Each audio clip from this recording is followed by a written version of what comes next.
2 लाख कोटीच्या. आता त्या 2 लाख कोटींच्या जमिनी आणि हिंदुत्व याचा काय संबंध लावायचा आहे लोकांनी? आम्ही हिंदुत्वाचं फार मोठं काम केलं. काय काय किती हिंदूंना एवढं मूर्ख समजता तुम्ही या देशात? प्रश्न असा, या 2 लाख कोटीच्या जमिनी ह्या लोकांना खायच्या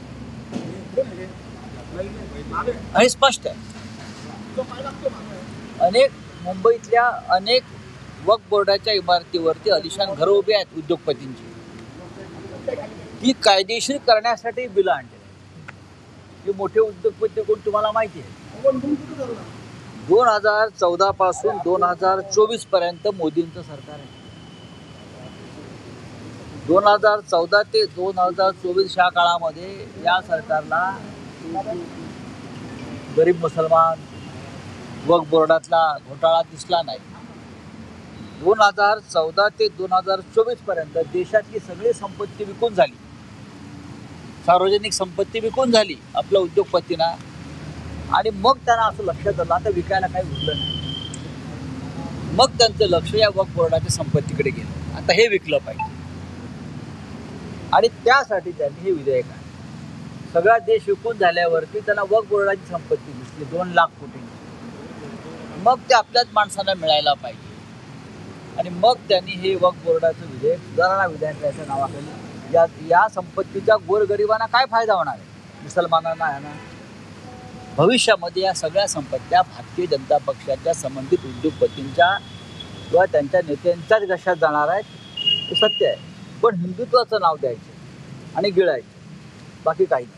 त्यावरून हिंदुत्वाचा धागा जोडून आपल्यावरही टीका करण्याची प्रयत्न करू द्या ना. माझ्यावर टीका करायला त्यांच्याकडे आहे काय? सत्य बोलणाऱ्या माणसावरती चिखल उडवणार, हल्ले करणार. मी जे बोलतोय ते खरं आहे का खोटं आहे त्यांनी आत्ता सांगावं माझ्यासमोर. अमित शहा लोकसभेतल्या भाषणात सांगितलं ना, तुम्ही भाषण पत्रकारांनी नीट ऐकलं पाहिजे त्यांचं. त्याचा उल्लेख मी राज्यसभेत केला. अमित शहा असं म्हणाले की 2025 पर्यंत ज्या मशिदी आहेत, मदरसे आहेत, दर्गे आहेत, आम्ही त्यांना हात लावणार नाही. किती महान विचार केला. आम्ही त्यांना हात लावणार नाही, पण रिक्त जमिनी आम्ही विकू आणि गरीब मुसलमानांना पैसे देऊ. शक्य आहे का? म्हणजे रिक्त जमिनी विकण्याचा विषय त्यांनी काढलेला आहे. म्हणजे खरेदी विक्री आली, बेचेंगेवर खरीदने की बात आ गई आहे.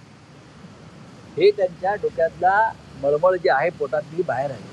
बेचेंगे, देश बेचेंगे और वक्फ बोर्ड की प्रॉपर्टी भी बेचेंगे, हे अमित शहानी स्पष्ट केलं आहे. म्हणजे आम्ही जे म्हणतोय हिंदुत्वाच्या नावाखाली तुम्ही देश विकला, आता वक्फ बोर्डाच्या प्रॉपर्ट्या विकताय. भविष्यात चर्चेस म्हणजे ख्रिश्चनांच्या प्रॉपर्ट्या विकतील, जैनांच्या प्रॉपर्ट्या विकतील, पारशांच्या प्रॉपर्ट्या विकतील. यांना फक्त विकायचं. बेचने वाले और खरीदने वाले एक ही घर में रहते हैं. स्थापना दिवस आहे, स्थापना दिवस आहे. काय तुमच्या भावना? भारतीय जनता पक्षाची जी स्थापना आहे ती आमच्या समोर झाली. जनता पक्षाचं विघटन झाल्यावर 1978 साली त्यानंतर या पक्षाची स्थापना झाली आणि दृढ शिवसेना जी आहे ही भारतीय जनता पक्षाला सिनियर आहे. आमचा जन्म त्यांच्या आधी झाला शिवसेनेचा 60च्या दशकात आणि 78 साली जन्माला आला. त्याच्यामुळे आमच्या समोर यांचा जन्म झालेला आहे. पण तेव्हा एका उदात्त हेतूनं यांचा जन्म झाला. जन्माला ज्यांनी घातलं अपक्ष, त्यात शहाजहान सारखे बिचारे तुरुंगात आहेत. लालकृष्ण अडवाणी ते पक्षाचे संस्थापक, मुरली मनोहर जोशी, अटलजी गेले आणि आता पक्ष दुसऱ्याच लोकांनी हायजॅक केलाय. हा खरा भारतीय जनता पक्ष नाही असं मी सांगतो. शिंदेच्या साताऱ्यातील ड्रीम प्रोजेक्ट जो आहे तो बंद करण्यात आला आहे. शिवसेनेचे नेते दीपक केसरकर यांनी एक दावा केलाय की महाविकास आघाडी असताना ज्या वेळेला पंतप्रधान नरेंद्र मोदी यांच्यासोबत भेट घडवून आणण्याचा मी प्रयत्न केला होता, त्याची कबुली दिली दीपक केसरकर मोदींची भेट घडवू शकतात का? कोण दीपक केसरकर? ते मोदींची भेट उद्धव ठाकरेंची घडवणार. ज्या ठाकरे कुटुंबाशी मोदींशी वर्षांवर्षाची संबंध आहेत तर केसरकरांची गरज आहे. जे उद्धवजी नरेंद्र मोदींना फोन करून नरेंद्र भाई, कैसे हो नरेंद्र भाई किंवा कैसे उद्धव भाई, हे जे नातं तेव्हा होतं तर केसरकरमुळे होतं का? केसरकर कधी झाले हिंदुत्ववादी आणि भाजपवाले? काही खोटं बोलायचं, लंबी लंबी छोडते आहे, पतंग उडाते आहे. दीपक केसरकरला गरज म्हणजे आम्हाला केसरकरांची गरज पडते का मोदींची भेट घ्यायला? मला सांगा, तुम्हाला तरी पटतंय का? ठाकरे कुटुंब आणि मोदींचे संबंध ठीक आहे, आता आमच्यात मतभेद आहे, पण संबंध आधी केसरकर सारख्या माणसांची जर गरज लागली असेल आम्हाला, तर आम्हाला राजकारण सोडलं पाहिजे. शिंदेचा साताऱ्यातील ड्रीम प्रोजेक्ट जो आहे तो थांबवण्यात आला आहे. वनमंत्री दूर होतील काही काळानंतर, राजकारण काही शक्य असतं. आता कसं काय सांग, शिंद्यांचं काय झालं? शिंदेचा साताऱ्यातील ड्रीम प्रोजेक्ट जो आहे तो थांबवण्यात आला आहे आणि त्याचे आदेश वनमंत्री गणेश नाईक यांनी दिले. आता मी कसं काय त्याच्यावरती मत व्यक्त करू? नक्की काय प्रोजेक्ट आहे? एकनाथ शिंदेचं ड्रीम प्रोजेक्ट एकच होतं, ते म्हणजे शिवसेना फोडायची आणि मोदींच्या पायाशी नेऊन ठेवायची. ते त्यांचं ड्रीम प्रोजेक्ट होतं. बाकी त्यांच्या ड्रीम प्रोजेक्ट विषयी माहीत नाही, पण शिंदेच्या त्या ड्रीम प्रोजेक्टचं काही त्याला सफलता मिळाली नाही.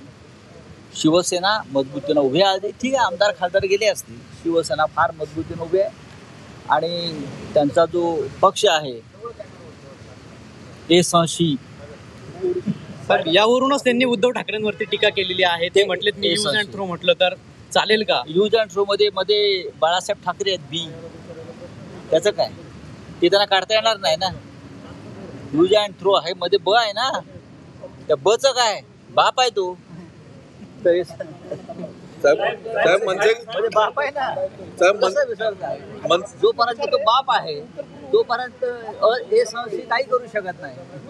साहेब, मनसेकडून स्टेट बँक कर्मचाऱ्यांना मराठी पुस्तक देण्यात आलेली आहे आणि त्यांचा ऑनलाईन क्लास देखील घेण्यात येणार आहे. बघा, असे खेळ आता बंद व्हायला पाहिजे. लोक कंटाळले आहेत. चला, साहेब, वडिलांच्या आजारपणासाठी फडणवीसांनी मुंबईतलं घर विकलं असं चंद्रकांत पाटील म्हणाले. मला माहिती देवेंद्र फडणवीस या देशातले खूप श्रीमंत राजकारणी आहेत. प्रमोद महाजन की गाडी होती असं म्हणायचे, आता सध्या ते आहेत असं लोक सांगतात. त्याशिवाय काय भाजपा चाललाय एवढा? पण ठीक आहे, असू द्या, मराठी माणूस आहे, श्रीमंत झाला पाहिजे. मग ते फडणवीस असतील किंवा आमचा एखादा साधा कार्यकर्ता असेल. दीनानाथ मंगेशकर रुग्णालय प्रकरणात तेव्हा भारतीय जनता पक्षानं गरिबीवर बोलू नये. भारतीय जनता पक्षानं या निवडणुकीत जेवढा खर्च केलेला आहे त्याच्यामध्ये महाराष्ट्राचा अख्खा अर्थसंकल्प पूर्ण होईल. साहेब, गबरीवरनं गेल्या काही दिवसांपासून वादंग सुरू आहे. मात्र महापुरुषांची जी स्मारकं आहेत, विशेषतः वाडे आहेत, चांदवडचा रंगमहाल अक्षरशः धुळकात पडलाय. 35-40 वर्ष झाले काम पूर्ण होत नाहीये. पुरातत्व खात्याकडनं उदासीनता, लोकप्रतिनिधींची उदासीनता दिसते. तर एका बाजूला अशा स्वरूपाचं राजकारण ज्यांच्या नावानं आपण करतोय त्यांच्याच स्मारकांकडे दुर्लक्ष होतं. राष्ट्रीय स्वयंसेवक संघ ही कामं फार आवडीने करत असतात. निवडणूक आल्या की सरकारकडे यासाठी स्वतंत्र खाता, स्वतंत्र बजेट आहे. त्या बजेटचं काय होतं ते पाहायला पाहिजे. चला, थँक्यू. साहेब, संदीप देशपांडे यांनी आरोप केले तुमच्यावर. दीपक केसरकर यांच्यावर टीका केलेली आहे. मोदींची भेट घेण्यासाठी दीपक केसरकरांची गरज पडली तर राजकारण सोडू असं त्यांनी म्हटलेलं आहे.